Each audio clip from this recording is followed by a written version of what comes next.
मैं दिलीप ओझा और आप देख रहे हैं एसएच भारत। प्रशांत किशोर जी जन सुराज पद यात्रा करते हुए बिहार के 5 जिले के बाद छठा जिला में इन्होंने प्रवेश किया। ये छपरा जिला है। यहाँ आज प्रेस कॉन्फ्रेंस हुआ है। उन्होंने जहाँ भी भ्रमण किया बिहार के अंदर, उन्होंने ये पाया कि प्रेस कॉन्फ्रेंस में बताया कि बेरोजगारी, शिक्षा, सरकार की जो योजना है सही धरातल पर नहीं उतरा है। उन्होंने स्पष्ट बताया कि जब तक जाति और धर्म के नाम पर वोट होता रहेगा, बिहार का विकास कभी भी संभव नहीं है। उन्होंने स्पष्ट किया कि जब भी आपको वोट देना है तो जाति और धर्म के नाम पर वोट न दे करके शिक्षा के नाम पर, बेरोजगारी के नाम पर वोट दीजिए, तभी जाकर के विकास होगा। उन्होंने थोड़ा ये महसूस किया कि बिजली के संबंध में बिहार में बहुत सुधार हुआ है, नेशनल रोड में सुधार हुआ है, लेकिन ग्रामीण जो सड़क है वो आज भी आज़ादी के इतने सालों के बाद ज्यों के त्यों बना हुआ है। दूसरा चीज़ कि भ्रष्टाचार, रिश्वतखोरी आज भी चरम सीमा पर है।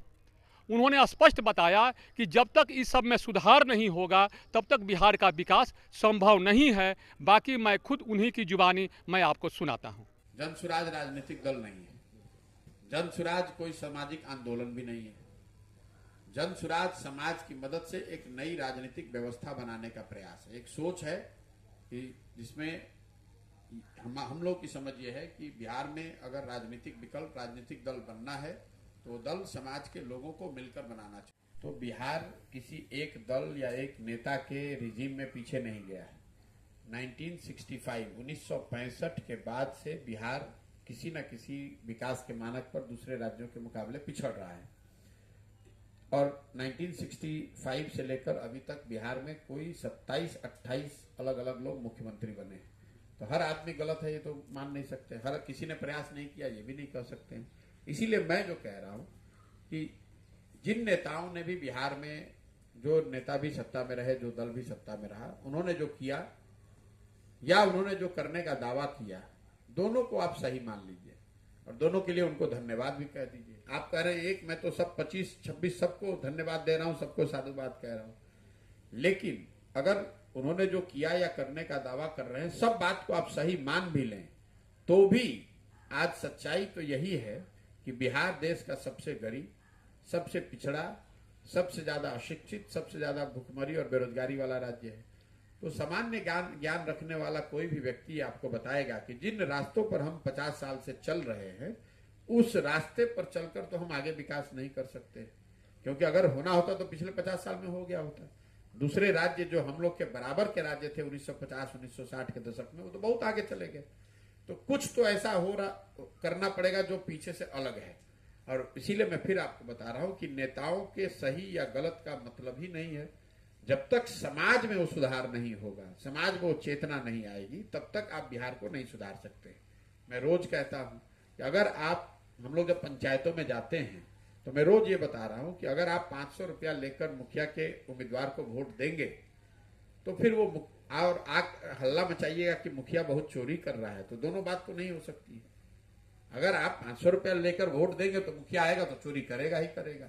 अगर आप जाति के आधार पर वोट देंगे तो स्वाभाविक तौर पर नेता जब आएगा तो जात की बात करेगा। अगर आप हिंदू मुसलमान के नाम पर वोट देंगे तो स्वाभाविक तौर पर जब नेता आएगा तो चुनाव के समय में हिंदू मुसलमान करेगा। अगर आप शिक्षा के नाम पर वोट करेंगे तो नेता चाहे किसी दल का हो, उसको शिक्षा पर झूठ ही बोलना है तो भी झूठ शिक्षा पर ही बोलेगा ना। लेकिन आप तो शिक्षा की बात ही नहीं कर रहे, आप तो पढ़ाई की, रोजगार की बात ही नहीं कर रहे।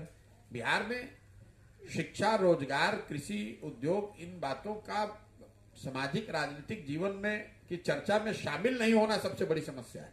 कोई व्यक्ति या दल समस्या नहीं है। आप और हम शिक्षा की चिंता ही, सब कह रहे हैं शिक्षा व्यवस्था ध्वस्त है, लेकिन शिक्षा पर कोई चर्चा नहीं है, कोई सवाल नहीं है, कोई धरना नहीं है, कोई प्रदर्शन नहीं है, कोई आंदोलन नहीं है। किसान बेहाल है, लेकिन समर्थन मूल्य के लिए पूरे बिहार में कोई किसानों का आंदोलन आज तक नहीं हुआ, कोई किसान का संगठन नहीं है। तो जिन मुद्दों से कोई बारे में आप जानते हैं, जिन परेशानियों को आप झेल रहे हैं, उस पर अगर आप वोट नहीं करेंगे तो लोकतंत्र में सुधरेगा कैसे। और बिहार में यही हो रहा है कि आपकी जो समस्याएं हैं आप उसके बारे में जानते हैं, चर्चा करते हैं, लेकिन वोट आप बिल्कुल उलट मुद्दे पर कर रहे हैं। वोट आप इस पर कर रहे हैं कि गुजरात में बुलेट ट्रेन बन गया, मैसूर में हाईवे बन गया, उसको आप टीवी पर देखते हैं और कहते हैं भारत बहुत मजबूत हो रहा है। ये नहीं देख रहे हैं कि आपके गांव की सड़क की क्या हालत है। ये नहीं देख रहे हैं कि भाई गुजरात में बुलेट ट्रेन बन गया और हम लोग को यहाँ पैसेंजर ट्रेन भी नहीं मिल रहा है। भाई गुजरात में विकास हो रहा है ना, महाराष्ट्र में, कर्नाटक में विकास हो रहा होगा, बिहार में तो नहीं हो रहा है। तो आपको जब अपने बच्चों की चिंता नहीं, अपने गांव की चिंता नहीं, अपने घर की चिंता नहीं है, तो आपको भुगतना ही पड़ेगा। यही परेशानी का कारण नहीं है। आप जिसको भी वोट करना है कीजिए, हमें उससे मतलब नहीं है, लेकिन वोट होना चाहिए शिक्षा पर, वोट होना चाहिए रोजगार।